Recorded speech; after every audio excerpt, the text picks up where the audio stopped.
Welcome back. आज एक second रुक जाओ। आज हम लोग स्ट्रक्चर ऑफ एटम का चौथा लेक्चर डील करने वाले हैं एंड आई होप आप लोगों ने पुराने 3 लेक्चर को अच्छा से देख लिया होगा। पीछे के 3 लेक्चर्स में कोई दिक्कत नहीं ना? आप लोगों को समझ आ रही है ना चीजें? स्टूडेंट्स, मैं आपसे पूछ रहा हूं, कोई दिक्कत हो तो आप लोग जरूर देखिए। क्लास जब स्टार्ट होती है तो आपकी कोई भी डाउट हो या कोई भी न्यूमेरिकल आपसे नहीं बना है इत्यादि, वो सारा आप पहले से शेयर करके रखना या पूछ लेना क्लास के स्टार्टिंग में, ठीक है ना? चलिए हम लोग आगे बढ़ते हैं स्ट्रक्चर ऑफ एटम के लेक्चर नंबर 4 के साथ। और लास्ट क्लास में इस साइंटिस्ट के बारे में जिक्र हुआ था। इनका नाम क्या है बताओगे मुझे जरा सा? क्या नाम है इनका? अरे बच्चों, लास्ट टाइम में पढ़ाया था ना। Planck sir. Max Planck. Max Planck.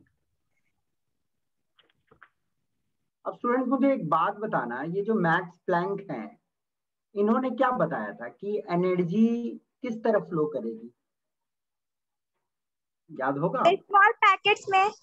Yes, max Planck के हिसाब से एनर्जी जो फ्लो होगी छोटे छोटे पैकेट्स में, मतलब एनर्जी के छोटे छोटे पार्टिकल्स होंगे।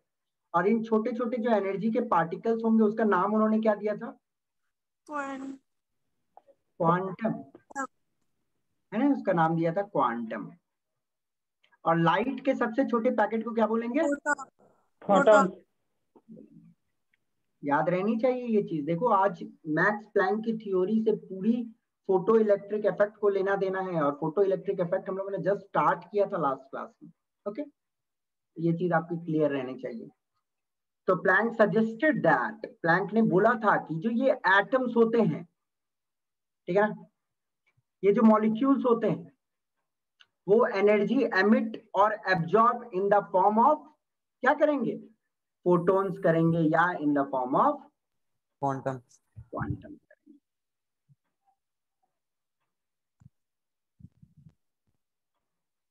है ना? तो ये आपको दिमाग में रखना है। आप कुछ फॉर्मूलाज देख लेते हैं। एनर्जी एक पैकेट का कितना होगा? Will be equal to H into Planck V. Constant. Planck's constant into frequency of that wavelength, है ना? Sorry, frequency of that radiation. इस फॉर्मूला को और किस तरह लिखा जा सकता है? Is equal to hc by wavelength. hc by lambda के फॉर्म में लिखा जा सकता है ना? और कोई यदि 10 पैकेट करता है, 50 पैकेट करता है, 100 पैकेट करता है, तो हम लोग किस फॉर्म में लिखेंगे? NH बाय वेवलेंथ लैम्डा, या सिर्फ NH न्यू लिख सकते हैं, है ना? ये तो आप लोगों को मालूम होगा, याद है। चलो आगे बढ़ते हैं। हाँ, एक इलेक्ट्रॉन वोल्ट कितने जूल की बराबर होती है? 1.6 into 10 the power minus 19। Very good, 1.6 into 10 to the power minus 19 joule के बराबर। चलिए, हम लोगों ने ये वाला स्टार्ट कर दिया था लास्ट क्लास में। आप सभी को अच्छे से याद होगा कि फोटो इलेक्ट्रिक इफेक्ट किस साइंटिस्ट ने बात की थी इस इफेक्ट के बारे में? जल्दी बता दो, किस साइंटिस्ट ने बात की थी बालक? Planck, Max Planck. नहीं नहीं नहीं नहीं, हेनरिच हर्ट्ज ने बात की थी।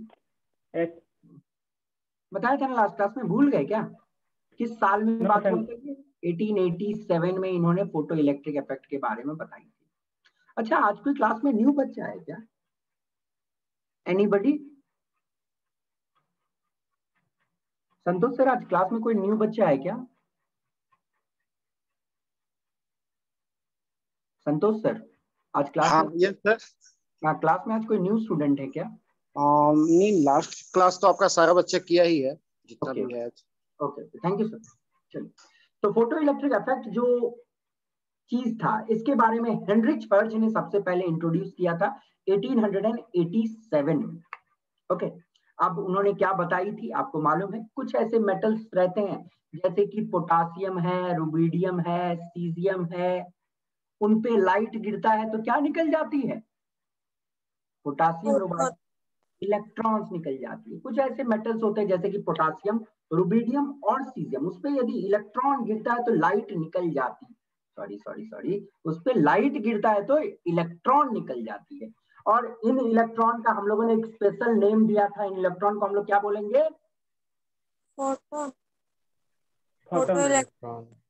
फोटो इलेक्ट्रॉन्स बोलेंगे। ओके। और फोटो इलेक्ट्रॉन्स के वजह से सर्किट में एक करंट सेटअप होती है, उस करंट को हम लोग क्या बोलेंगे? Photo electric effect. नहीं, फोटो करंट बोलेंगे। ठीक है ना। और इस पूरी प्रक्रिया को हम लोग फोटो इलेक्ट्रिक इफेक्ट बोलते हैं। याद है ना? ये वाला तो बता दिया था, फिर से बताने की जरूरत नहीं है, है ना। हल्का सा मैं रिपीट कर देता हूँ। कैथोड पे हम लोग मेटल को रखते हैं।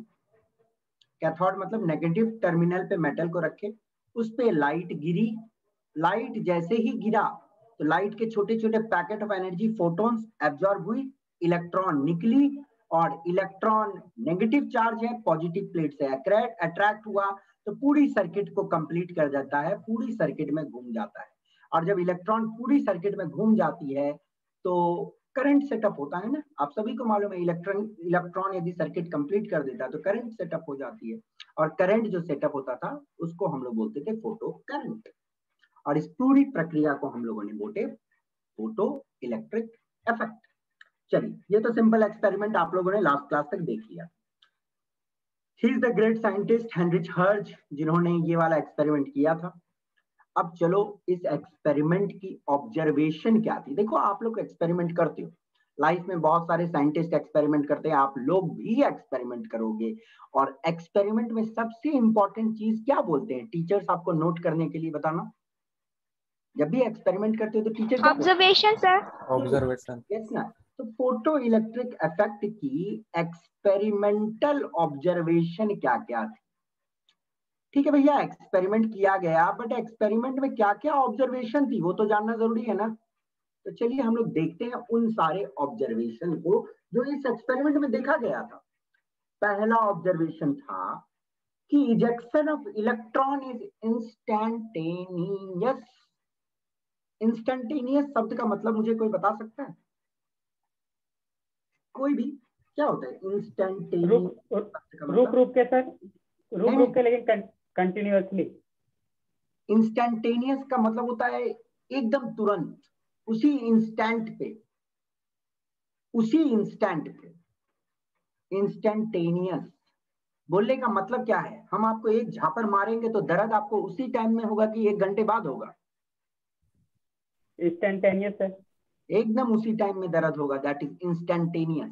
तो इलेक्ट्रॉन जो निकलता है, इलेक्ट्रॉन जो निकलता है वो एकदम उसी समय में निकलता है जिस समय में लाइट उसको टच करता है। मान लो एक पल के लिए कि ये वाला मेटल है, इस मेटल पे लाइट जैसे टच किया, लाइट जैसे ही टच की, अब आधा घंटा 1 घंटा बाद इलेक्ट्रॉन नहीं निकलेगा, जैसे ही टच किया तुरंत इलेक्ट्रॉन निकली आपकी। ओके, तो ये सब दिमाग में रखना है एक्सपेरिमेंट में कि कोई टाइम लैग नहीं है। लाइट टच किया मेटल के सरफेस को, इलेक्ट्रॉन इधर निकली। Okay, yes sir. इलेक्ट्रॉन्स बोलो या फोटो इलेक्ट्रॉन्स बोलो, इलेक्ट्रॉन्स बोलो या फोटो इलेक्ट्रॉन्स बोलो, बात तो कहानी सेम है। इनके निकलने की गति, रेट, ठीक है ना। फोटो इलेक्ट्रॉन्स किस रेट पे निकलेगी, मतलब किस गति से निकलेगी, that is directly proportional, that is directly proportional to the brightness बोलो या इंटेंसिटी बोलो लाइट की। बोलने का मतलब यह है कि यदि आप मेटल पे 50 ऐसे रेज गिराओ तो इंटेंसिटी ज्यादा हो गया, समझिए बात। 50 रेज गिराए तो मतलब क्या है, इंटेंसिटी ज्यादा ही है ना, ब्राइट होगा। यदि मतलब एक ही रे गिरेगी तो वीक होगी वो लाइट, बहुत सारे गिरेगी तो लाइट ब्राइट होगी। तो बोलने का मतलब यह है, कुछ इंपॉर्टेंट टर्म्स है, मैं उसको अंडरलाइन करना ज्यादा जरूरी समझता हूं रेट मतलब किस गति से कितने सारे फोटो इलेक्ट्रॉन्स प्रति सेकंड निकलेगी, कितने सारे फोटो इलेक्ट्रॉन्स प्रति सेकंड निकलेगी, दैट इज डायरेक्टली प्रोपोर्शनल। किससे होगी डायरेक्टली प्रोपोर्शनल? कि लाइट जो गिरा है उसके ऊपर वो लाइट कितनी ब्राइट है, बोलने का मतलब कितनी उसकी इंटेंसिटी है जो लाइट गिर रहा है उसके ऊपर। ओके, मतलब बोलने का क्या है, आप सिंपल समझ सकते हो। मानो 5 फोटोन्स गिरे, मान लो 5 फोटोन्स गिरे तो 5 इलेक्ट्रॉन निकला, मान लिया। अब मुझे एक बात बताओ, 1000 फोटोन गिरा दिया तो इलेक्ट्रॉन भी तो ज्यादा निकलेगा कि कम निकलेगा? ज्यादा निकलेगा। ज्यादा है ना। वही बात है कि ब्राइटनेस बढ़ा दोगे, इंटेंसिटी बढ़ा दोगे तो नंबर ऑफ इलेक्ट्रॉन जो निकलेंगे वो ज्यादा निकलेंगे, सिंपल कहानी है। हाँ, मोस्ट इंपॉर्टेंट स्टेटमेंट, पहले मैं कुछ इंपॉर्टेंट वर्ड्स आपको इस स्टेटमेंट में बता रहा हूं, फिर एक्सप्लेन करता हूं। ईच मेटल, बोलने का मतलब हर एक मेटल के लिए एक अलग मिनिमम फ्रीक्वेंसी होगी।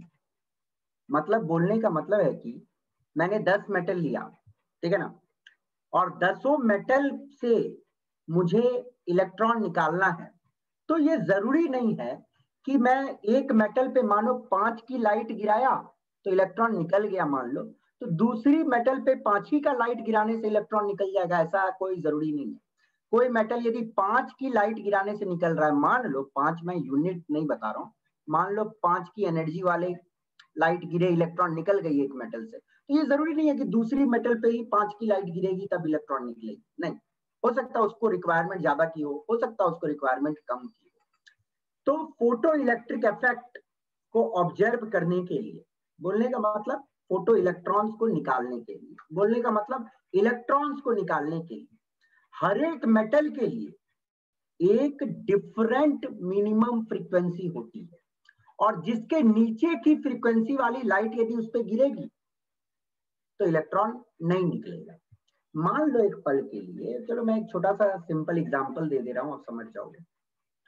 मान लो ये वाला मेटल जो है ना, ये मेटल बोला है कि मैं, मेरे ऊपर 5 हर्ज की फ्रीक्वेंसी का यूनिट हर्ज होता है, मेरे पास 5 हर्ज की लाइट गिरेगी तभी मैं इलेक्ट्रॉन निकालूंगा। अब मान लो इस मेटल के ऊपर मैंने 3 हर्ज का लाइट गिराया, क्या इलेक्ट्रॉन निकलेगा? नो सर, नहीं निकलेगा। ये मेटल बोल रहा है भैया मेरा तो रिक्वायरमेंट मिनिमम 5 है, तभी मैं इलेक्ट्रॉन निकालूंगा। मानो इसके ऊपर मैं 6 की लाइट गिराता हूं, तब क्या इलेक्ट्रॉन निकलेगा? Yes sir. No sir. हाँ निकलेगा, निकलेगा। 5 से देखो, 5 से ऊपर आएगी तब तो निकलेगा ही, समझ गए ना बात? देखो क्या है, बोलने का मतलब क्या, देखो energy is directly proportional to frequency होती है, आप लोगों ने पढ़ा है अभी। Okay, yes sir. कहानी क्या है, 5 हर्ज की लाइट से के बराबर एनर्जी मिली तो इलेक्ट्रॉन निकल जाएगा, या उससे ज्यादा की एनर्जी मिलेगी तब इलेक्ट्रॉन निकल जाएगा। तो ये हर्ज हमें एक्चुअली बताता क्या है? एनर्जी ही ना बताता है। यदि किसी का हर्ज ज्यादा होगा तो उसकी फोटोन की एनर्जी ज्यादा होगी, सिंपल सी बात है। तो बच्चा मुझे बता दे, यदि मैं 6 हर्ज का लाइट गिरा दूं, 5 हर्ज इसकी रिक्वायरमेंट है, तो क्या इलेक्ट्रॉन नहीं निकलेगा? निकलेगा सर। निकलेगा, है ना, सिंपल सी बात। ओके, ये दिमाग में रखना। तो हर एक मेटल के लिए एक मिनिमम फ्रीक्वेंसी की रिक्वायरमेंट होती है, जिससे नीचे की फ्रीक्वेंसी उसके ऊपर गिरेगा तो इलेक्ट्रॉन नहीं निकलेगा, ओके, उससे ऊपर का गिरेगा तब निकलेगा। और वो मिनिमम फ्रीक्वेंसी को एक टर्म दिया जाता है थ्रेशोल्ड फ्रीक्वेंसी।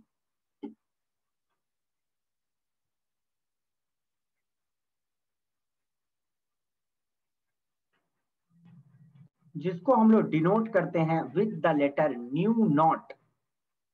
देखो, न्यू से नॉर्मल फ्रीक्वेंसी को डिनोट किया जाता है, और जो मिनिमम रिक्वायरमेंट है एक मेटल के लिए उसको हम लोग न्यू नॉट से डिनोट करते हैं, जिसको हम लोग बोलते हैं थ्रेशोल्ड फ्रीक्वेंसी। ओके, जैसे कि देख लो, ये एक मेटल है, ये मेटल ने जिद लगा के रखा है कि मेरे ऊपर 10 हर्ज की लाइट गिरेगी तभी मैं इलेक्ट्रॉन निकालूंगा। तो मुझे बोलना कि ये जो 10 हर्ज वाली इसकी जिद है, इसको मैं न्यू से डिनोट करूं कि न्यू नॉट से डिनोट करूं? Sir new not. New not से डिनोट करेंगे, ठीक है ना, गॉट इट। अब बेटा मुझे एक बात बताओ, इस पे मैं यदि 11 हर्ज का लाइट गिराऊंगा तो क्या इलेक्ट्रॉन निकलेगा? Yes sir. Yes sir. चलो समझ गए आप लोग, ठीक है ना। चलिए,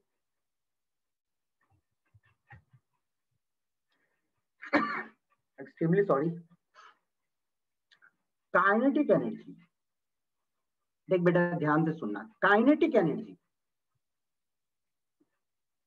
इलेक्ट्रॉन की। अब देखिए एक बात, आप बोलोगे काइनेटिक एनर्जी कहां से आया? ये लाइट गिरा, ठीक है ना, ये जब लाइट गिरी तो कुछ एनर्जी एब्जॉर्ब हुआ तो इलेक्ट्रॉन निकला।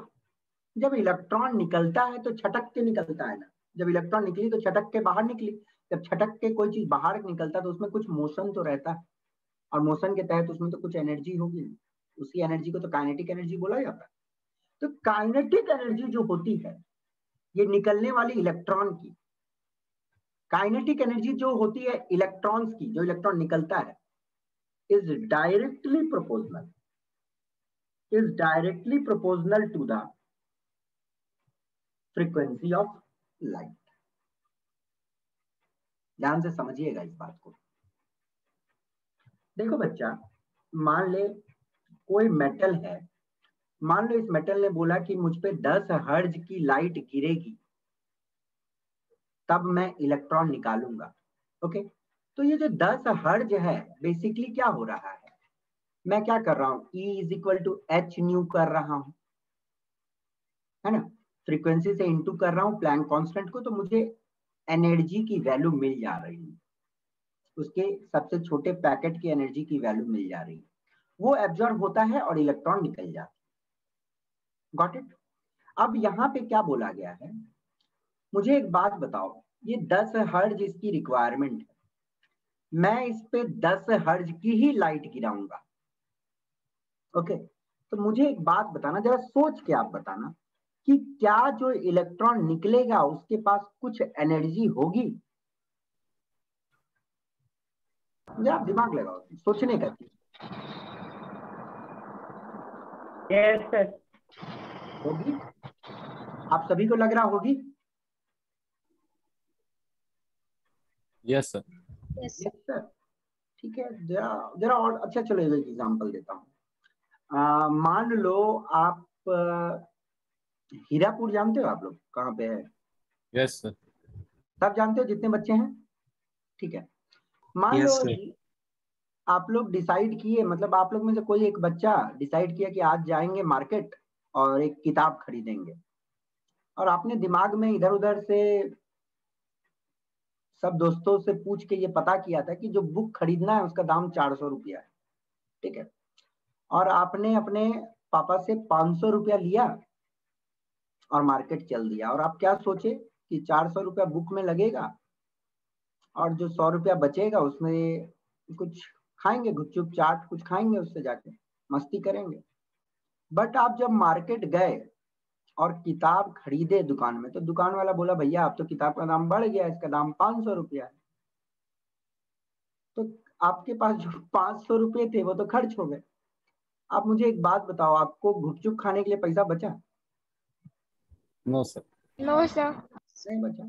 तो बालक लोग मुझे एक बात बताना, जरा सिंपल बात, कि 10 हर्ट्ज मैं बोल रहा हूं इसकी मिनिमम रिक्वायरमेंट है इलेक्ट्रॉन निकालने की, ठीक है ना। तो 10 हर्ट्ज से मान लो कुछ एनर्जी आता है एक्स, ठीक है, 10 हर्ट्ज से कुछ एनर्जी आता है एक्स। अब इस पे जो लाइट में गिरा रहा हूं 10 ही हर्ट्ज की गिरा रहा हूं जिसकी एनर्जी एक्स, तो जितनी इसकी रिक्वायरमेंट थी उतनी एनर्जी जो गिरी इसको निकालने में कंज्यूम हो गई। तो क्या इस फोटो इलेक्ट्रॉन के पास कुछ एनर्जी बचेगा क्या? No sir. बिल्कुल नहीं, जितनी जरूरत थी वो तो कंज्यूम हो गया वो एनर्जी। हाँ, आप 11 की एनर्जी डालो, मतलब 11 हर्ट्ज की लाइट डालो, तो इसको 10 ही हर्ट्ज के बराबर की एनर्जी जरूरत है, तो 1 हर्ट्ज के बराबर की एनर्जी इसकी काइनेटिक एनर्जी में कन्वर्ट हो जाएगी। समझ गए बात को? दिमाग में रखिएगा। मुझे एक बात बताओ, मैं इस पे 50 हर्ट्ज का लाइट गिराऊंगा तो ये जो इलेक्ट्रॉन की एनर्जी होगी वो ज्यादा होगी कि कम होगी? ज्यादा। कम सर ज्यादा। ज्यादा एनर्जी गिरा रहा हूं। 100 हर्ट्ज कर दिया तो इस काइनेटिक एनर्जी अब ज्यादा होना चाहिए कम होना चाहिए? और ज्यादा हो जाएगा, सर ज्यादा। है ना।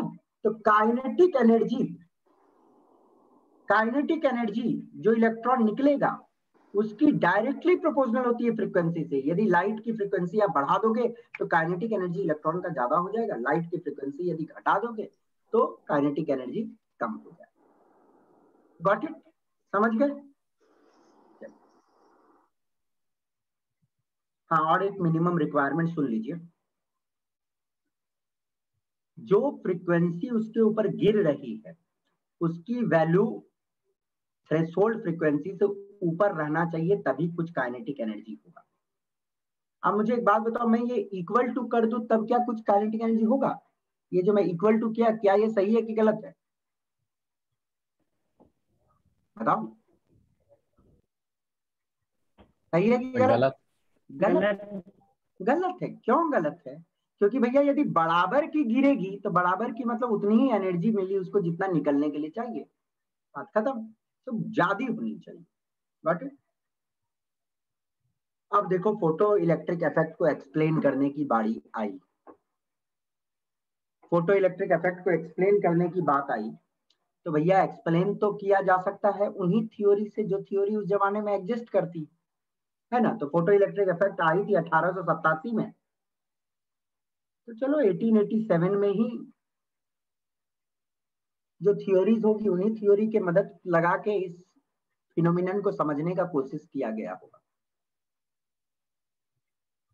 जो वेव थ्योरीज होते हैं या जो पुराने थ्योरीज थे, वो थ्योरीज बोलते थे कि एनर्जी जो है ना डायरेक्टली प्रोपोर्शनल होता है इंटेंसिटी पे।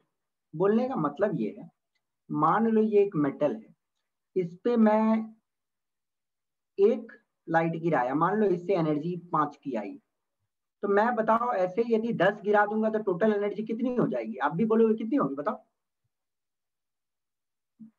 एक से यदि 5 की एनर्जी आई तो 10 से कितने की एनर्जी आई? स्टूडेंट 50 की आएगी ना। सिंपल सी बात। 50 सर। 50 ना, सिंपल सा लॉजिक है ना यार। 1 से 5 की एनर्जी आई तो 10 से 50 की एनर्जी आएगी। सिंपल है। वही कहानी है। इंटेंसिटी बोलने का मतलब क्या है? नंबर ऑफ रेज में बढ़ा दूं तो एनर्जी बढ़ जाएगा। ये सिंपल लॉजिक है। ये सिंपल लॉजिक है। तो उस जमाने के नियम भी यही बोलते थे कि यदि आप नंबर ऑफ रेज जो गिरा रहे हैं वो बढ़ा दोगे तो एनर्जी भी बढ़ जाएगी। ये सिंपल नियम चलता था उस जमाने में। और आप भी बोलोगे कि हाँ सर बिल्कुल सही है। पर चलो मैं एक छोटी सी आपको कहानी बताता हूँ।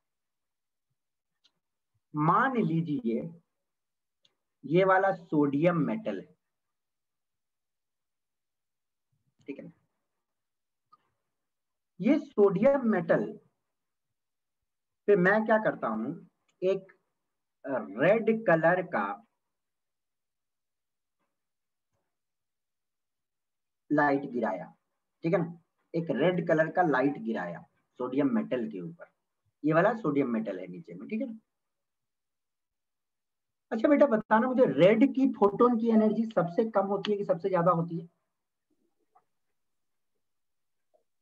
कम सर। ये याद है ना विबग्योर? मैंने बताया था ना रेड की फ्रीक्वेंसी क्या होती है? मिनिमम होती है। तो एनर्जी भी क्या होती है? मिनिमम होती है। तो हो सकता है कि रेड की लाइट गिरने से इतनी एनर्जी सोडियम मेटल को नहीं मिल पाया और इलेक्ट्रॉन नहीं निकला। इलेक्ट्रॉन नहीं निकला। ओके। मान लीजिए सोडियम मेटल की रिक्वायरमेंट थी 50 की और इस पे मैंने जो रेड लाइट गिराया उससे 10 की ही एनर्जी आ पाई। बट मुझे एक बात बताओ बच्चों, यदि मैं ऐसे 5 गिरा दूं तो 50 एनर्जी हो जाना चाहिए कि नहीं हो जाना चाहिए? हो जाना चाहिए। तो इलेक्ट्रॉन निकल जाना चाहिए। 5 क्या, चलो मैं एक काम करता हूं, मैं 10 की एनर्जी वाला मतलब 1000 रेज गिरा देता हूं। 1000 छोड़ो, 1 करोड़ रेज गिरा देता हूं। तो मुझे एक बात बताओ, इलेक्ट्रॉन निकलना चाहिए कि नहीं निकलना चाहिए? निकलना यस चाहिए। सर। निकल जाना चाहिए, है कि नहीं? बट आपको मैं एक बात बताऊं, इलेक्ट्रॉन नहीं निकला। अब लोग उस जमाने के साइंटिस्ट लोग पागल होने लगे। यार सिंपल सा बात है कि energy is directly proportional to intensity. अब सोडियम का कुछ एक मिनिमम रिक्वायरमेंट होगा, चलो हमको वो नहीं मालूम है, हम मानते हैं कि उसकी रिक्वायरमेंट 50 की है। पर यदि मैं उस पे एक रेड गिरा रहा हूं तो नहीं निकल रहा माना, पर मैं इस पे 1000 1 करोड़ बहुत ब्राइट रेड लाइट डालूं और घंटों डालूं तो इतना एनर्जी तो आ जाना चाहिए कि भैया एक इलेक्ट्रॉन तो कम से कम निकल जाए। इलेक्ट्रॉन नहीं निकला। अब लो, उस जमाने के साइंटिस्ट तो पगलाने लगे, ऐसा क्या हुआ। बट वही सोडियम के मेटल पे जस्ट आप एक ही येलो वाली लाइट डाल दो, इलेक्ट्रॉन निकल गई। अब बोला ऐसा क्या हुआ भाई कि एक येलो लाइट डाली इलेक्ट्रॉन निकल गया, यहाँ पे इतने सारे डाल रहे हैं तब इलेक्ट्रॉन नहीं निकल रहा है। तो ये रूल जो energy is directly proportional to intensity, की नंबर ऑफ रेज गिरा रहे हो तो एनर्जी ज्यादा हो जाना चाहिए, ये कहीं काम नहीं कर रहा है, इसका मतलब यही बात है यस ना, सर। है कि नहीं। तो आइंस्टाइन आए नेक्स्ट। आइंस्टाइन बोले कि आप छोड़ दो तुम लोग, अभी फोटो इलेक्ट्रिक इफेक्ट को एक्सप्लेन करना इतना आसान नहीं है। अब आइंस्टाइन ने किस तरह एक्सप्लेन किया मैं आपको नेक्स्ट बताऊंगा, बट उससे पहले अभी तक कोई दिक्कत है तो मुझसे पूछ लो, क्योंकि काफी अच्छे अच्छे क्वेश्चन आते हैं इससे, जल्दी से।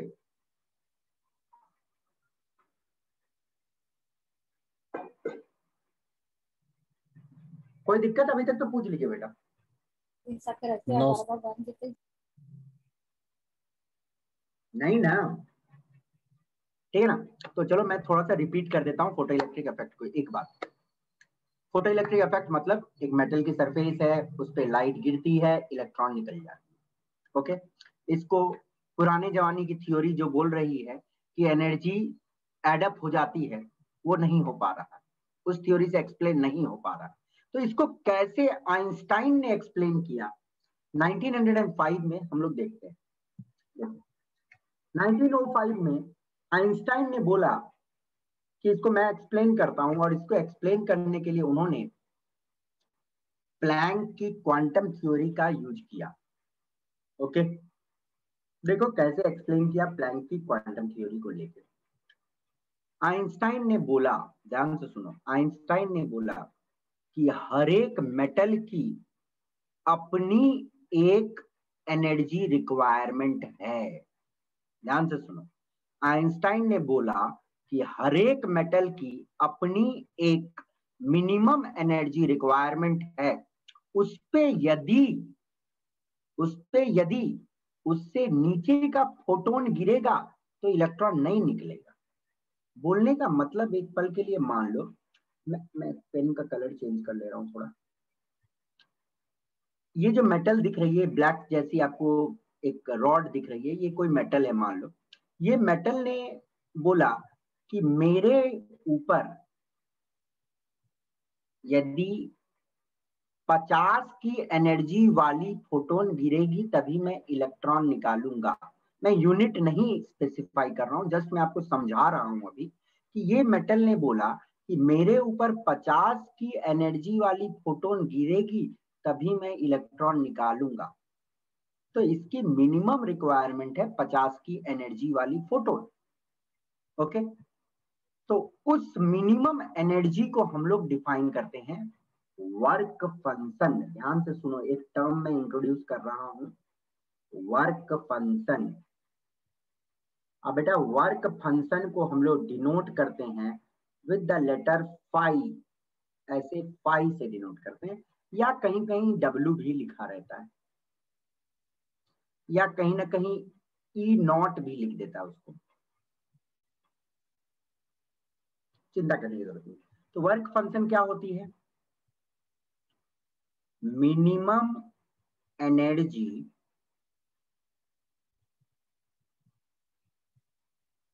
required to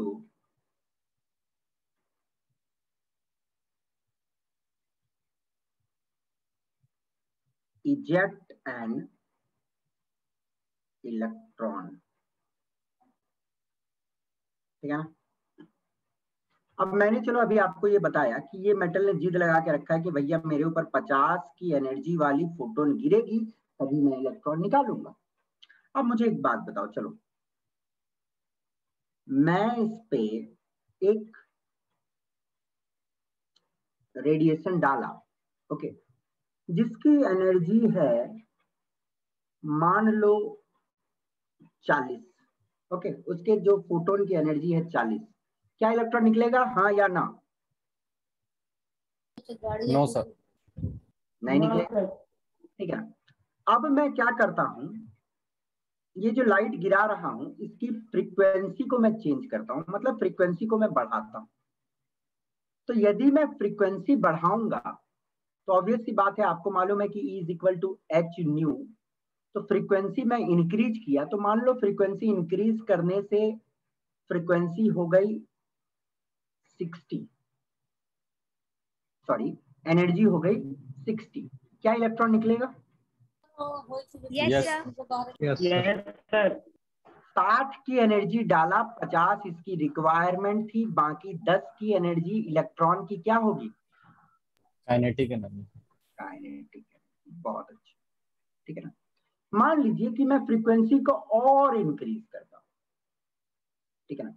फ्रीक्वेंसी को और इंक्रीज करूंगा तो इंक्रीज हो जाएगा एनर्जी, और मान लो ये एनर्जी हो गया 80, तो काइनेटिक एनर्जी कितनी हो जाएगी? 30। 20। 30 हो जाएगी बेटा, 50, ठीक है।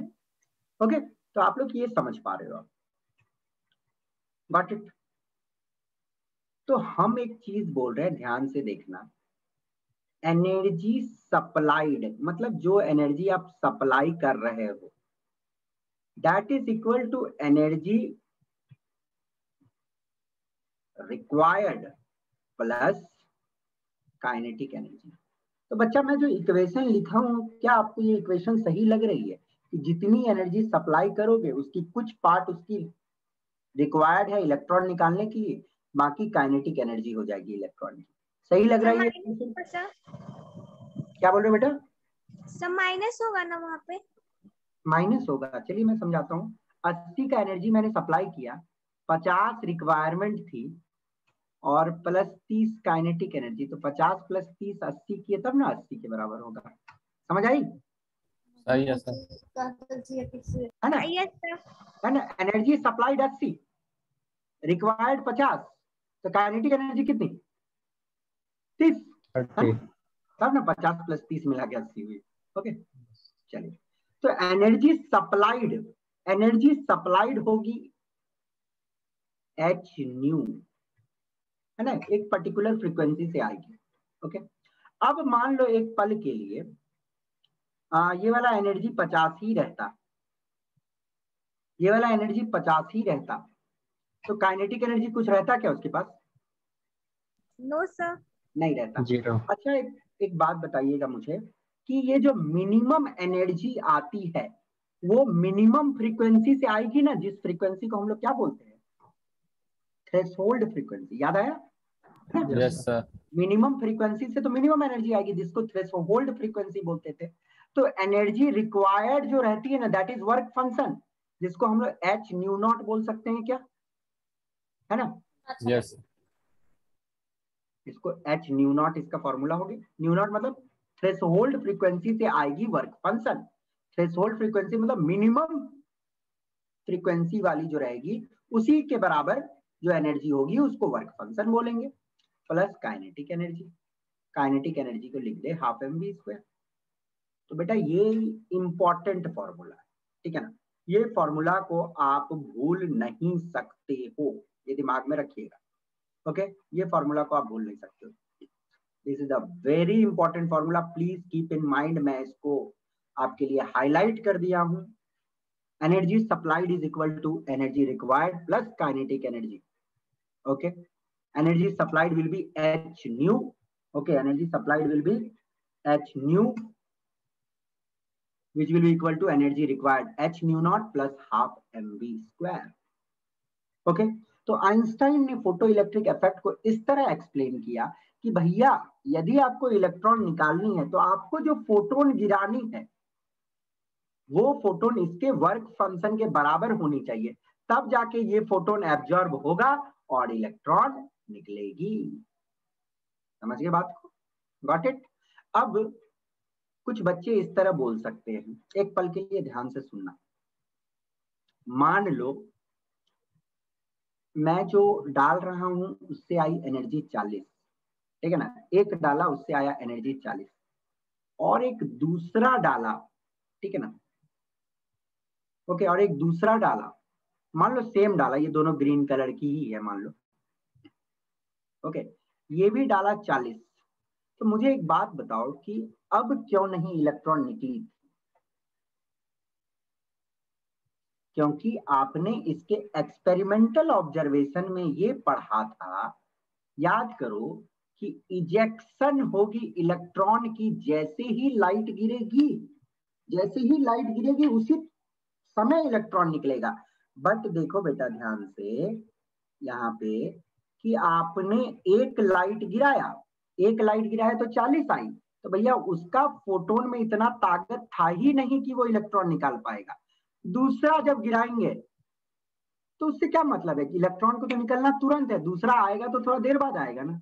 इलेक्ट्रॉन को निकलना था तो तुरंत निकलना था, तो तुरंत मतलब एक ही फोटोन इसके किसके बराबर होनी चाहिए? वर्क फंक्शन के बराबर होनी चाहिए। तो आइंस्टाइन ने फोटो इलेक्ट्रिक इफेक्ट को इस तरह एक्सप्लेन किया, उसने बोला कि इलेक्ट्रॉन को यदि भैया निकलना है तो उस पे जो फोटोन गिरेगा वो वर्क फंक्शन के एनर्जी के बराबर होनी चाहिए या उससे ऊपर होनी चाहिए, तभी इलेक्ट्रॉन निकलेगा। समझ के बात को? कोई दिक्कत आप लोगों को? नहीं। नो। अब आ जाइए ये वाला ग्राफ पे। एक मिनट रुक जाना, थोड़ा सा मुझे ये डिलीट करना पड़ेगा, ये बॉक्स आ गया है। चलिए एक पल के लिए रुक जाइए आप थोड़ा सा।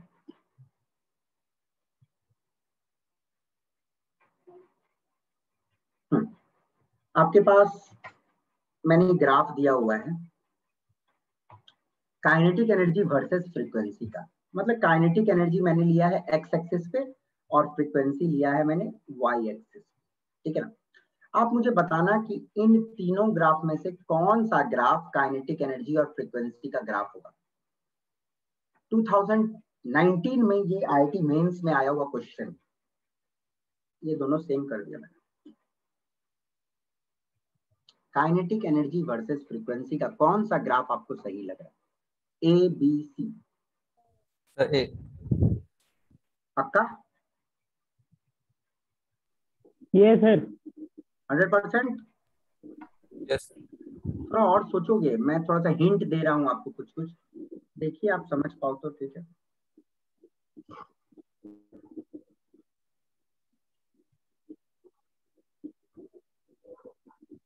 पकड़ पाए? कुछ पकड़ो।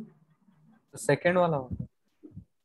Very good. सेकंड वाला क्यों होगा बताएगा थोड़ा सा, बताएगा काहे? सर क्योंकि दोनों बराबर नहीं होता। रीजन थोड़ा सही नहीं था। देख बेटा सुन, मैंने क्या बताया था आपको कि इलेक्ट्रॉन निकलने के लिए एक मिनिमम फ्रीक्वेंसी की रिक्वायरमेंट होती है। क्या जीरो फ्रीक्वेंसी पे इलेक्ट्रॉन निकल जाएगा क्या? नहीं ना। No sir. इलेक्ट्रॉन तो निकलेगा थोड़ा देर का बाद ही ना, मतलब कुछ फ्रीक्वेंसी, मिनिमम जो फ्रीक्वेंसी होगी थ्रेशोल्ड फ्रीक्वेंसी, उसके बाद इलेक्ट्रॉन निकलेगी। हाँ, फिर उसके बाद आप फ्रीक्वेंसी बढ़ाओगे तो फ्रीक्वेंसी बढ़ेगी तो काइनेटिक एनर्जी बढ़ते जाएगी लीनियरली, क्योंकि यूनिफॉर्मली प्रोपोर्शनल होती है। क्योंकि देखो ये फ्रीक्वेंसी आपने ज्यादा लिया तो काइनेटिक एनर्जी ज्यादा हो गई, ये फ्रीक्वेंसी थोड़ा कम था तो काइनेटिक एनर्जी कम थी, है कि नहीं। बट यार कुछ तो मिनिमम चाहिए, फिर उसके बाद ना इलेक्ट्रॉन निकलेगी। समझ गए ना? Got it? तो this one is the right graph. Okay, kinetic frequency बढ़ेगा और काइनेटिक एनर्जी कांस्टेंट रहेगी, ऐसा तो हो नहीं सकता है। समझ गए बात को? इंटेंसिटी और फोटो करंट का ग्राफ। इंटेंसिटी, इंटेंसिटी मतलब समझ लो, मैंने समझाया है आप लोग को। इंटेंसिटी मैं लेता हूँ वाई एक्सिस पे, फोटो करंट मैं लेता हूँ एक्स एक्सिस, या आपकी मर्जी किसी को कहीं ले लो, ठीक है ना। एक काम करो, इंटेंसिटी को इधर ले लो, फोटो करंट को उधर ले लो, कोई फर्क नहीं पड़ता, पर चलो एक ही बात। और इधर फोटो करंट।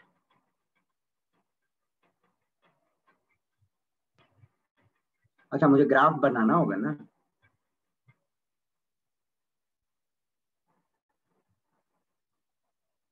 और इस ग्राफ में दिया है कि new is greater than new not, मतलब जो लाइट गिर रही है वो थ्रेशोल्ड फ्रीक्वेंसी से ऊपर है, बताया गया है पहले से। इंटेंसिटी और फोटो करंट का ग्राफ है, बता दीजिए कौन सा हो। चलो मैं आपको थोड़ा हिंट दे रहा हूँ, एक चीज समझा रहा हूँ। देखो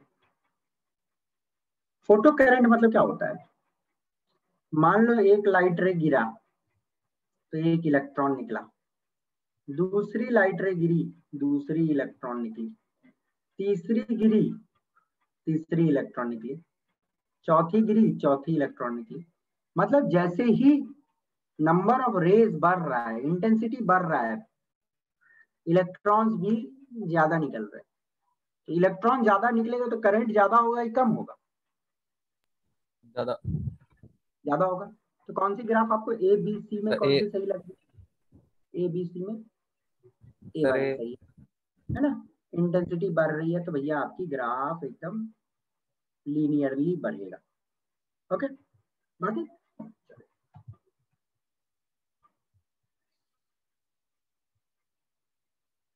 काइनेटिक एनर्जी वर्सेस इंटेंसिटी,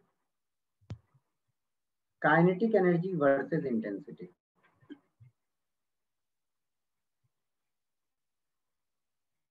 मैं पहले से आपको बता दे रहा हूं कि फ्रीक्वेंसी जो भी दी है वो greater than threshold frequency A B C. Okay, kinetic energy X Y axis पे लिया गया है,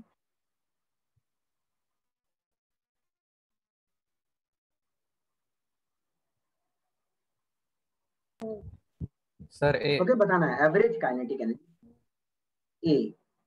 गुड, देखो क्या है, मैं average kinetic energy of individual electron बात कर रहा हूँ, ठीक है ना।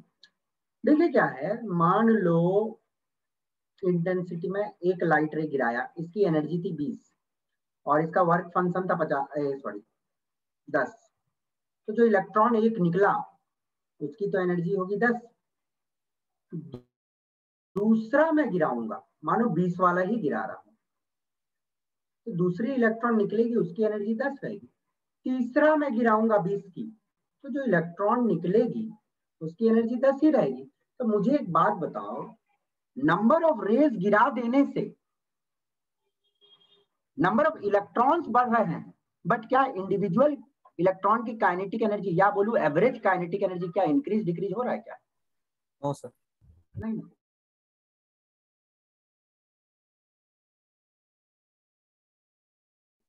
कांस्टेंट रही। ओके, दिमाग में इंपॉर्टेंट ग्राफ है, questions can be asked needed. Question बना लो जरा, देखो कैसे बनेगा, आसान सी क्वेश्चन।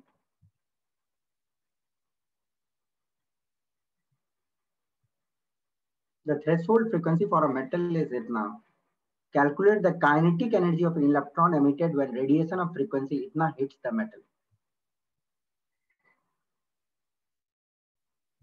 Simple formula है ना यार, energy supplied h nu, energy required h nu naught plus kinetic energy। आपसे क्या पूछा गया? थ्रेशोल्ड फ्रीक्वेंसी दिया हुआ है, काइनेटिक एनर्जी निकालने के लिए बोला गया, बोल रहा है कि यस सर माइनस है ना, काइनेटिक एनर्जी क्या होगी, H new minus H nu not. H common ले लीजिए, न्यू माइनस न्यू नॉट दिया हुआ है ना, दोनों निकाल सकते हो कि नहीं आराम से, हो जाएगा।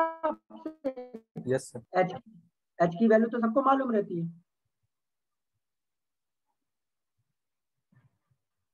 ओके, तो देखो बेटा, अभी तक मैंने जो फोटो इलेक्ट्रिक इफेक्ट वो पढ़ाया आपको, तो उसमें कुछ चीजें आपको आराम से दिमाग में रखनी है। कोई भी डाउट हो तो आप मुझसे पूछ लो, मैं आपको 2 मिनट टाइम देता हूँ, आप रिकलेक्ट कर लो चीजों को, यदि कुछ पूछना है आपको। ओके, मैं स्लाइड को रिपीट कर दे रहा हूँ, आप स्टार्टिंग से देख लो। ये वाले स्लाइड में कोई दिक्कत बेटा आप लोगों को? कोई भी मेटल पे नहीं, कुछ ऐसे मेटल होते हैं जिसपे लाइट गिरती है तो इलेक्ट्रॉन निकल जाती है, उन इलेक्ट्रॉन को फोटो इलेक्ट्रॉन बोलते हैं, और फोटो इलेक्ट्रॉन से जो करंट सेटअप होती है उसको फोटो करंट बोलते हैं, और पूरी जो फिनोमिनन है या पूरी प्रक्रिया है उसको फोटो इलेक्ट्रिक इफेक्ट बोलते हैं। आई सपोज इस पेज में कोई दिक्कत नहीं। नेक्स्ट जो था कहानी, इलेक्ट्रॉन जो निकलेगी तुरंत निकलेगी, जैसे ही लाइट हिट करेगा वैसे ही इलेक्ट्रॉन निकलेगी। बोलने का मतलब है कि फोटोन जो गिर रही है वो उसके वर्क फंक्शन के बराबर होनी चाहिए तब इलेक्ट्रॉन निकल पाए। ओके, इलेक्ट्रॉन कितनी गति से निकलेगी, मतलब कितने इलेक्ट्रॉन प्रति सेकंड निकलेगी, वो डायरेक्टली प्रोपोर्शनल होता है इंटेंसिटी या ब्राइटनेस से। क्लियर?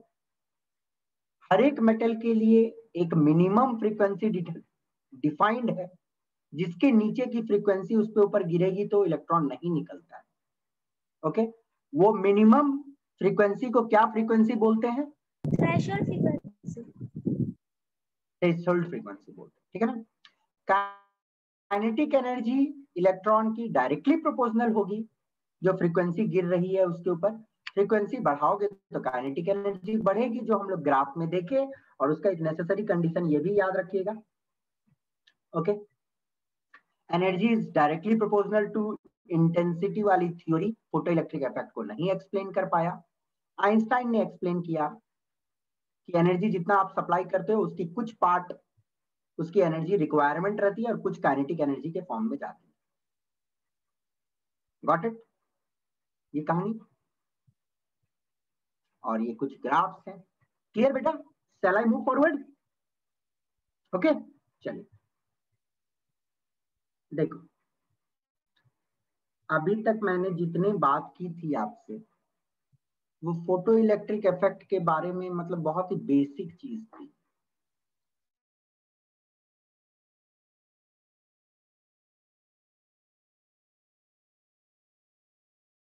मेंस और एक आईटी एडवांस्ड।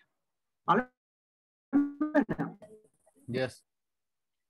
हाँ, तो आप लोग बच्चों, जो भी बच्चे मतलब आईआईटी जाना चाहते हैं, मतलब आईआईटी में जाना है तो आपको एडवांस्ड क्लियर करना, आईआईटी मेंस क्लियर करके आपको, बट आईआईटी पहुंचने के लिए आईआईटी एडवांस क्लियर करना पड़ता है। तो जो बच्चा ने अपना आईआईटी जाने का देखा है तो उसके लिए ये टॉपिक है। बाकी जो बच्चा सोच रहे हैं कि हम मेंस निकाल के एनआईटी में अपना गुजारा कर लेंगे, उनके लिए ये नहीं है। बट आई सपोज आप लोग भी, क्या ये टॉपिक डिस्कस किया जाए कि नहीं किया जाए?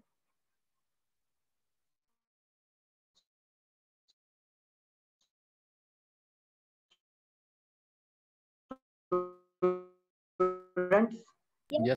देखो photo electric effect advanced portion है थोड़ा सा, और उतनी कुछ टफ नहीं है, बट समझ लो आराम से क्या बोल रहा है ये वाला। ध्यान से सुनो।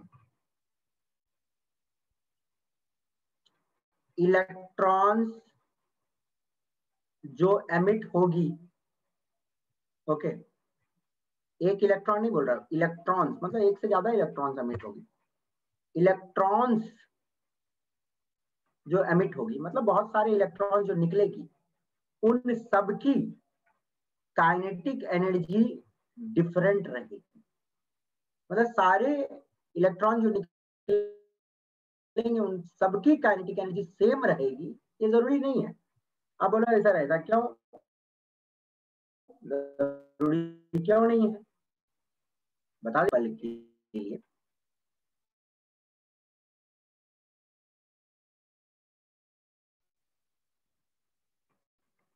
चलो सिंपल ही लॉजिक पे समझते हैं। एक इलेक्ट्रॉन यहाँ पड़ा हुआ है, एक इलेक्ट्रॉन यहाँ पड़ा हुआ है। मैं इसको इलेक्ट्रॉन ए बोल रहा हूँ, इसको इलेक्ट्रॉन बी बोल रहा हूँ। मुझे एक बात बताना है कि न्यूक्लियस से ज्यादा आकर्षित ए इलेक्ट्रॉन होगा कि बी इलेक्ट्रॉन होगा? ए। ए। ए इलेक्ट्रॉन न्यूक्लियस से ज्यादा आकर्षित होगा। मैं क्या कर रहा हूं, बी के ऊपर में एक लाइट गिरा रहा हूं, मान लो 10 की एनर्जी की, ठीक है ना, और ए के ऊपर भी एक लाइट गिरा रहा हूं 10 की एनर्जी की, ठीक है ना। आप मुझे एक बात बताओ, मान लेता हूं मैं कि दोनों इलेक्ट्रॉन निकल गया, ये भी इलेक्ट्रॉन बाहर निकल गई, ये भी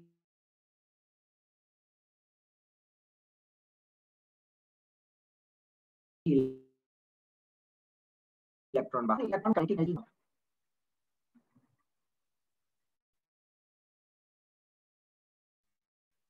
सब बी। सोच के बताना।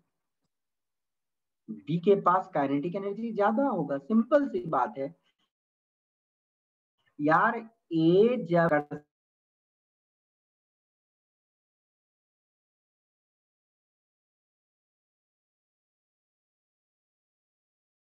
उसी हो सकता है 10 में से 9 निकालने में, और इसके पास जो काइनेटिक एनर्जी बची वो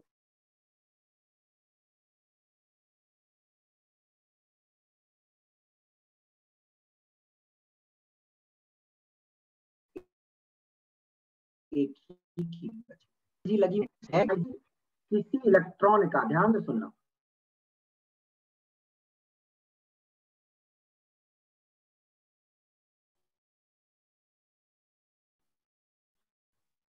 काइनेटिक क्या रहेगा करके वो इलेक्ट्रॉन का न्यूक्लियस के साथ ज्यादा टाइटली बॉन्डेड है तो उसका काइनेटिक एनर्जी कम होगा।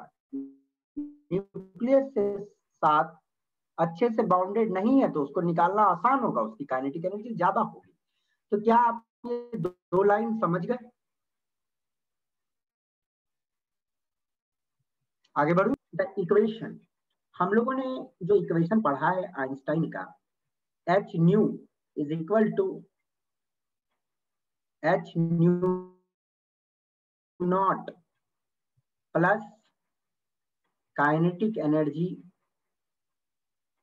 ओके, ये इक्वेशन जो हम लोग पढ़े हैं ना, ये इक्वेशन को सिर्फ और सिर्फ मतलब रहता है उस इलेक्ट्रॉन से जो निकला है maximum value of kinetic energy से। सुनिए हमारी बात को, ये जो इक्वेशन है H nu is equal to H nu not plus kinetic energy, इस इक्वेशन को सिर्फ और सिर्फ मतलब है उस इलेक्ट्रॉन से जो मैक्सिमम काइनेटिक एनर्जी से निकला है, मतलब काइनेटिक एनर्जी मैक्स। अच्छा मुझे एक बात बताओ तो, इसका मतलब कौन से इलेक्ट्रॉन से होगा? जो न्यूक्लियस से सबसे ज्यादा आकर्षित है कि सबसे कम आकर्षित? जो कम। सबसे कम।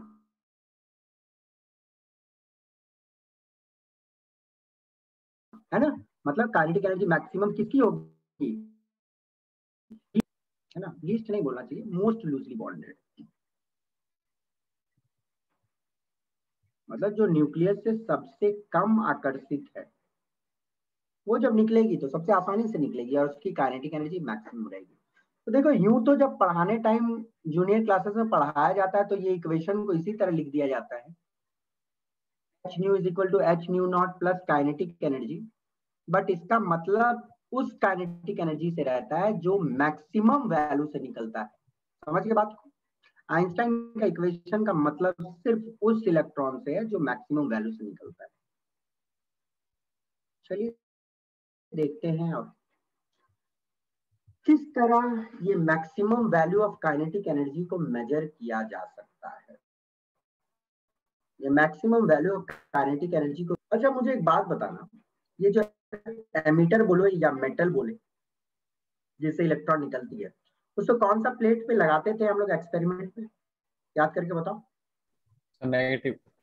नेगेटिव पे लगाते थे, है ना, नेगेटिव पे मेटल लगाते थे।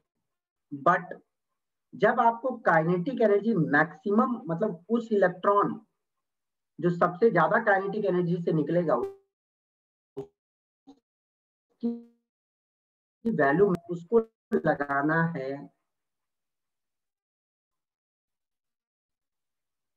एनोड पे, उल्टा कनेक्शन करना है। ध्यान से सुनिएगा, मेटल जो लगाओगे वो एनोड पे लगाओगे। दूसरा प्लेट होता है, इसको हम लोग डिटेक्टर या कलेक्टर प्लेट बोलते हैं, जो इलेक्ट्रॉन को रिसीव करता था। अब इलेक्ट्रॉन को ये क्यों रिसीव कर पा रहा है? क्योंकि देखो इलेक्ट्रॉन तो अपने मतलब निकला है तो उसके पास कुछ काइनेटिक एनर्जी तो है, उस काइनेटिक एनर्जी से भी हो रहा। ओके, तो ये जो डिटेक्टर बोले या कलेक्टर बोले, ये इलेक्ट्रॉन को रिसीव करता है ताकि पूरी सर्किट में घुमा पाए। ओके, वो रहती है पॉजिटिव। बट आपको क्या करना है,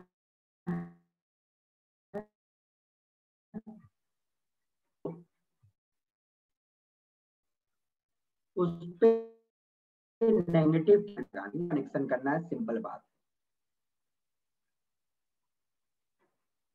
ओके, उल्टा कनेक्शन क्यों करते हैं बताएंगे।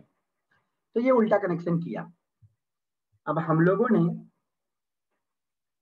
लाइट गिराया। आप सभी को मालूम है कि भैया लाइट गिरेगा तो इलेक्ट्रॉन निकलेगा। ओके, अब मान लीजिए इलेक्ट्रॉन, ये जो वो इलेक्ट्रॉन जो सबसे ज्यादा काइनेटिक एनर्जी से निकली है। Okay, got it. Yes sir. अब बच्चा ये इलेक्ट्रॉन निकला, ठीक है ना, मैं मान रहा हूं इस इलेक्ट्रॉन के पास 10 की एनर्जी है, 10 की काइनेटिक एनर्जी है इस इलेक्ट्रॉन के पास, मैं मान रहा हूं, ठीक है ना, मैं मान रहा हूं, मान लो एक पल। ओके, अच्छा बच्चा एक बात बताइए, जो इलेक्ट्रॉन चल रहा है ये अट्रैक्शन के वजह से आगे बढ़ रही है कि अपने एनर्जी की वजह से आगे बढ़ रही है? सर अपना एनर्जी का वजह से। अपने एनर्जी की वजह से आगे बढ़ रही है।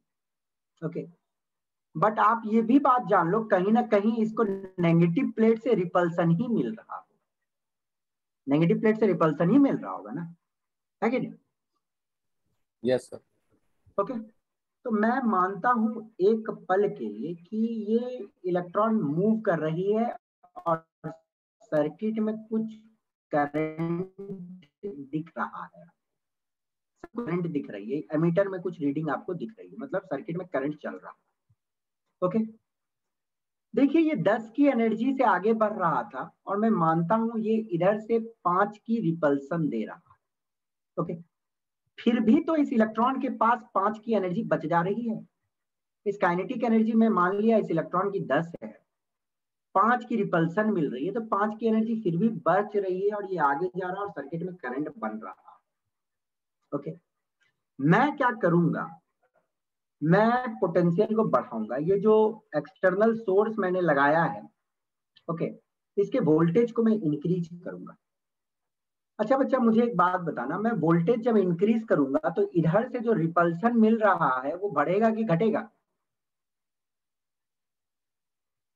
जब वोल्टेज इंक्रीज करूंगा तो इधर से नेगेटिव टर्मिनल पे ज्यादा रिपल्सन बढ़ेगी ना, गॉट इट। तो मान लो रिपल्सन मैंने बढ़ा के इतना कर दिया कि सर्किट में करंट जीरो हो गई। सर्किट में करंट जीरो कब होता है? जब ये इलेक्ट्रॉन की जितनी काइनेटिक एनर्जी है उतने की बराबर की रिपल्सन मिल जा रही है, तब ये इलेक्ट्रॉन आगे नहीं बढ़ पा रहा है।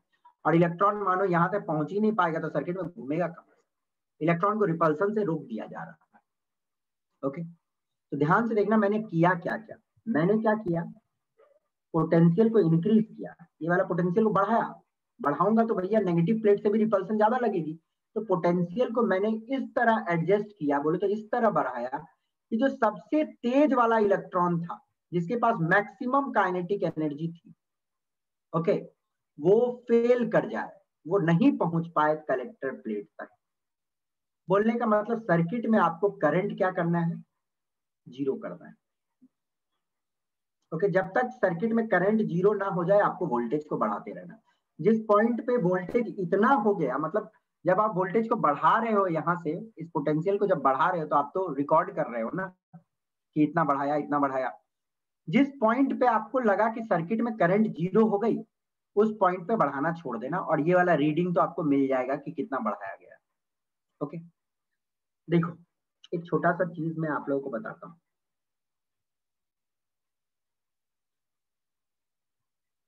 काइनेटिक एनर्जी जो मैक्सिमम है इलेक्ट्रॉन की, उसको जीरो कौन, मतलब उसको जीरो कौन कर रहा है? उसकी बराबर की एनर्जी किधर से लग रही है? इलेक्ट्रिकल वर्क हो रही है ऑपोजिट डायरेक्शन में, ऑपोजिट डायरेक्शन में इलेक्ट्रिकल एनर्जी लग रही है, या बोलो इलेक्ट्रिकल वर्क हो रही है, तब ना उसके बराबर की एनर्जी मिल रही है ऑपोजिट डायरेक्शन में और वो रुक जा रहा है। तो इलेक्ट्रिकल वर्क का फॉर्मूला शायद आप लोगों ने पढ़ा होगा, मैंने बताया है। इलेक्ट्रिकल वर्क क्या होती है? चार्ज इंटू पोटेंशियल, है ना। Electrical work is equal to charge into potential, ये बताया हूं मैं पहले आप लोगों को।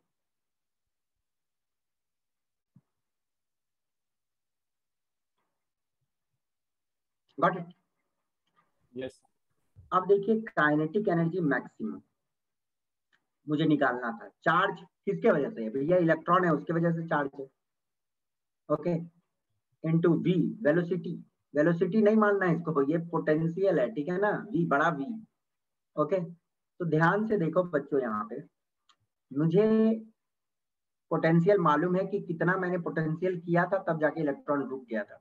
मुझे चार्ज ऑफ इलेक्ट्रॉन मालूम है। क्या मुझे काइनेटिक एनर्जी मैक्सिमम का वैल्यू नहीं मिल जाएगा? मिल जाएगा सर। मिल जाएगा। और वो पोटेंशियल, जिस पोटेंशियल पे हम लोगों ने करंट को जीरो किया था, उसको हम लोग स्टॉपिंग पोटेंशियल बोलते हैं। उसको हम लोग स्टॉपिंग पोटेंशियल बोलते हैं। देखो ध्यान से, स्टॉपिंग पोटेंशियल क्या होता है? वो पोटेंशियल जो स्टॉप करता है फास्टेस्ट मूविंग इलेक्ट्रॉन को। वो पोटेंशियल जो स्टॉप करता है फास्टेस्ट मूविंग इलेक्ट्रॉन को। अब बोला गया है कि वो मिनिमम नेगेटिव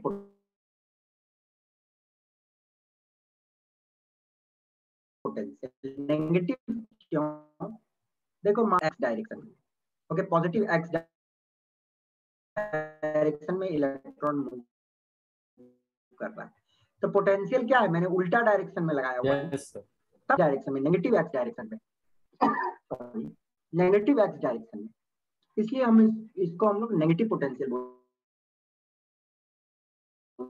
हैं, क्योंकि हम लोग वो पोटेंशियल लगा रहे हैं। Got it? चलिए, तो ये फॉर्मूला आप लोग याद रखिए बेटा।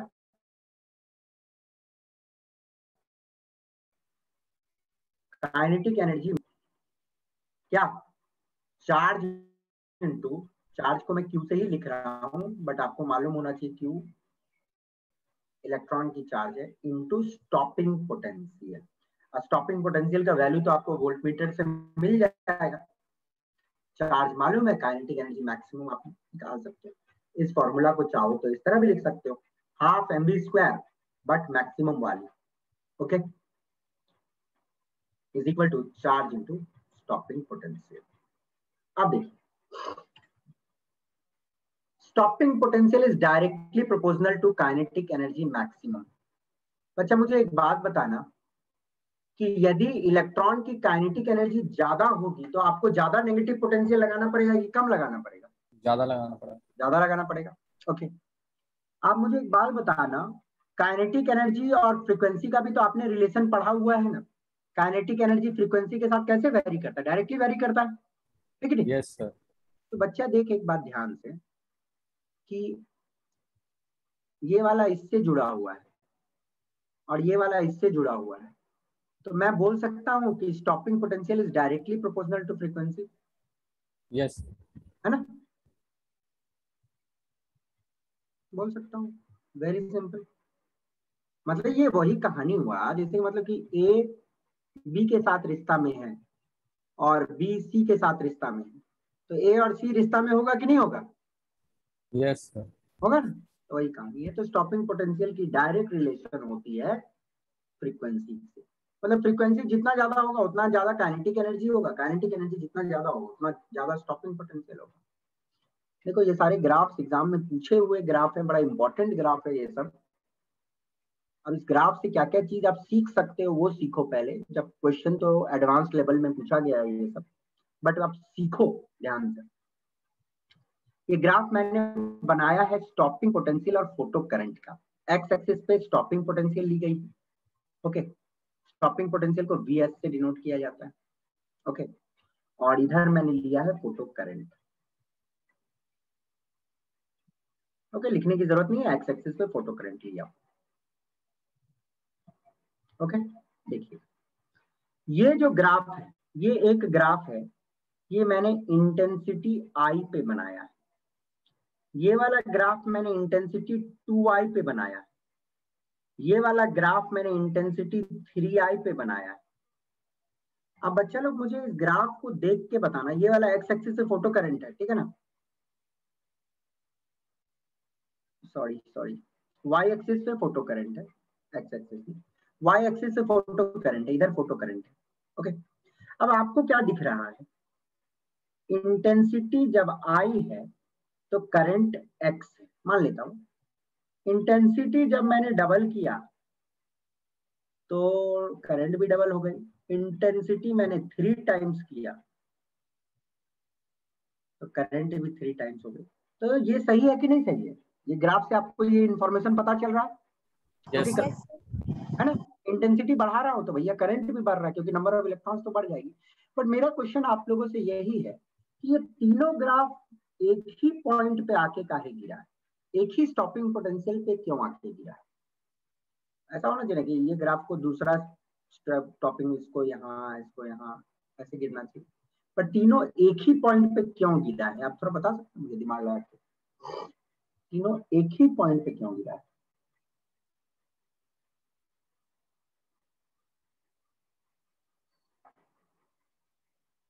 देखो फ्रीक्वेंसी कांस्टेंट है, ठीक है ना, ये ग्राफ में फ्रीक्वेंसी कांस्टेंट है तभी ये ग्राफ बनेगी। पहली बात तो मैं बोल रहा हूं कि मैं फ्रीक्वेंसी को जब कांस्टेंट रखा हूं तो मैं इंटेंसिटी आई रखूं या 2i रखूं या 3i रखूं या 10i रखूं, क्या फर्क पड़ता है? एक पर्टिकुलर फ्रीक्वेंसी पे काइनेटिक एनर्जी तो कुछ एक ही होगी ना, और यस हमें सर। किसको रोकना है? हमें काइनेटिक एनर्जी। तो सबसे तेज वाले इलेक्ट्रॉन को रोकना है कि नहीं? अब इंटेंसिटी आई रहे, 2i रहे या 3i रहे, जो सबसे तेज चलने वाला इलेक्ट्रॉन होगा वो तो कोई एक ही होगा ना, है कि नहीं? और उस एक इलेक्ट्रॉन को रोकना है हमें, तो किसी एक इलेक्ट्रॉन को रोकने के लिए हमें तो स्टॉपिंग पोटेंशियल तो एक ही लगाना पड़ेगा। जब मैंने इंटेंसिटी आई रखा तो फ्रीक्वेंसी न्यू थी, मानो 10 की फ्रीक्वेंसी थी, तो 10 की फ्रीक्वेंसी में जो इलेक्ट्रॉन होगा फास्टेस्ट वाला वही ना। मैंने 10 ही की फ्रीक्वेंसी यूज करके इंटेंसिटी डबल कर दिया, बट भैया इलेक्ट्रॉन जो होगा वो एनर्जी तो उतना ही ना होगा उसका मैक्सिमम, समझ गए बात को? तो वो यस मैक्सिमम सर। एनर्जी कोई एक ही इलेक्ट्रॉन होगा, तो उस एक ही इलेक्ट्रॉन को रोकने के लिए एक ही स्टॉपिंग पोटेंशियल पे गिरा है, ये दिमाग में रखिए, ठीक है ना? Got it? तो stopping potential is independent of intensity. क्या मैं ये लिख सकता हूं? हाँ, कोई दिक्कत बेटा? No sir. इंटेंसिटी में कितना भी बढ़ाऊं उससे क्या मतलब है? जब तक मैं फ्रीक्वेंसी को नहीं चेंज कर रहा हूं तब तक तो काइनेटिक एनर्जी मैक्सिमम तो सेम ही है। Okay, stopping potential is independent of intensity. हाँ, एक चीज मैं बोल सकता हूं, इंटेंसिटी से डायरेक्टली प्रोपोर्शनल होगा फोटो करंट, ये बोल सकता हूं, है कि नहीं? इंटेंसिटी से डायरेक्टली प्रोपोर्शनल होगा फोटो करंट, ये मैं बोल सकता हूं, ये दिमाग में रखिए। चलिए एक और ग्राफ, ये ग्राफ एक्स एक्सिस पे स्टॉपिंग पोटेंशियल को लिया है। Okay, stopping potential x axis पे है और फोटो करंट है वाई एक्सिस। अब बच्चा लोग आपको मुझे ये बताना है कि देखो ये वाला फ्रीक्वेंसी मैंने लिया ν1, ये वाला फ्रीक्वेंसी लिया ν2, ये वाला फ्रीक्वेंसी लिया ν3, और ये v है, कंफ्यूज मत होना, ठीक है ना? और ये वाला v1s मतलब stopping potential 1, stopping potential 2, stopping potential 3। आप लोगों को मुझे बताना है कि कौन सी फ्रीक्वेंसी मैक्सिमम है, ν1, ν2, ν3? ν3।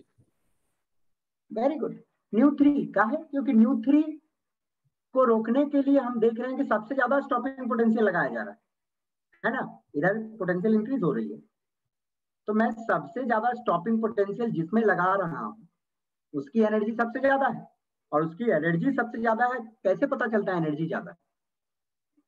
फ्रीक्वेंसी सबसे ज्यादा होगा तभी ना एनर्जी ज्यादा होगा। तो यस ν2 सर।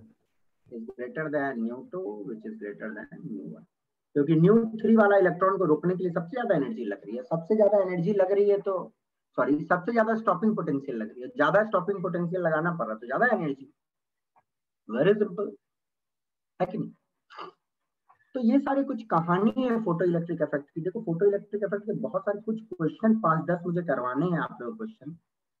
अब ये क्वेश्चन तो मैं एज अ होमवर्क आपको डालूंगा, ठीक है ना? अभी कुछ 10 क्वेश्चन मैं दे रहा हूँ, ये क्वेश्चन एज अ होमवर्क है आपके, ठीक है ना।